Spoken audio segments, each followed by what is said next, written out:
Do you know what? Asked Percy. What? Grunted Gordon. Do you know what? Silly, said Gordon crossly. Of course I don't know what, if you don't tell me what is. The Fat Controller says that the work in the yard is too heavy for me. He's getting a bigger engine to help me. Rubbish, put in James. Any engine could do it, he went on grandly. If you worked more and chatted less, this yard would be a sweeter, a better, and a happier place. Percy went off to fetch some coaches. That stupid old signal, he thought.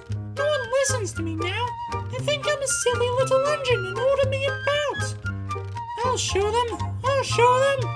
He puffed as he ran about the yard, but he didn't know how. Things went wrong. The coaches and trucks behaved badly, and by the end of the afternoon, he felt tired and unhappy.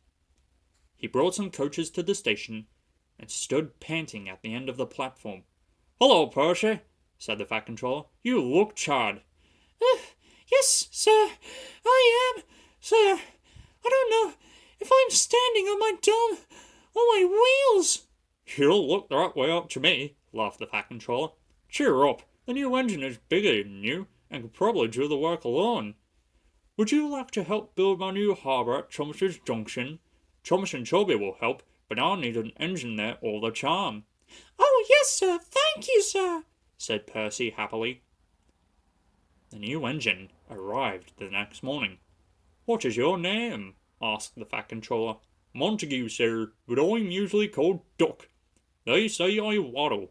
I don't really, sir, but I like Duck better than Montague. Good, said the Fat Controller. Duck it shall be. Here, Percy, come show Duck around. The two engines went off together. At first, the trucks played tricks, but soon found that playing tricks on Duck was a mistake. The coaches behaved well, though James, Gordon, and Henry did not.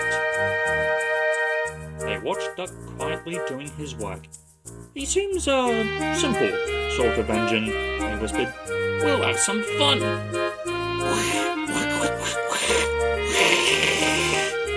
They wheezed as they passed him. Percy was cross. Duck took no notice. I'll get tired of it soon, he said. Presently, the three engines began to order Duck about. Duck stopped.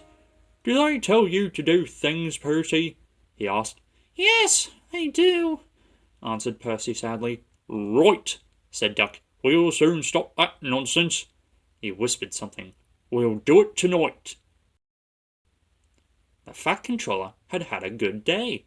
There had been no grumbling passengers, all the trains had ran to time, and Duck had worked well in the yard. The Fat Controller was looking forward to hot buttered toast for tea at home. He had just left the office when he heard an extraordinary noise. Bother, he said, and ran hurriedly to the yard. Henry, Gordon, and James were wheezing and snorting furiously, while Duck and Percy calmly sat on the points outside the shed, refusing to let the engines in. Stop that noise! He bellowed. Now, Gordon, they won't let us in, hissed the big engine crossly. Jock, explain this behaviour. Beg pardon, sir, but I'm a Great Western engine. We Great Western engines do our work without fuss, but we are not ordered about by other engines. You, sir, are our controller. We will, of course, move if you order us, but begging your pardon, sir, Percy and I would be glad if you would inform these, engines that we only take orders from you. The three engines hissed angrily. Silence! Snapped the Fat Controller. Percy and Jock, I'm pleased with your work today, but not with your behavior tonight. You've caused a disturbance." Gordon, Henry, and James sniggered. They stopped suddenly when the Fat Controller turned on them. "As for you," he thundered, "you've been worse. You've made the disturbance. Jock is quite right. This is my railway, and I give the orders." When Percy went away, Duck was left to manage alone. He did so easily.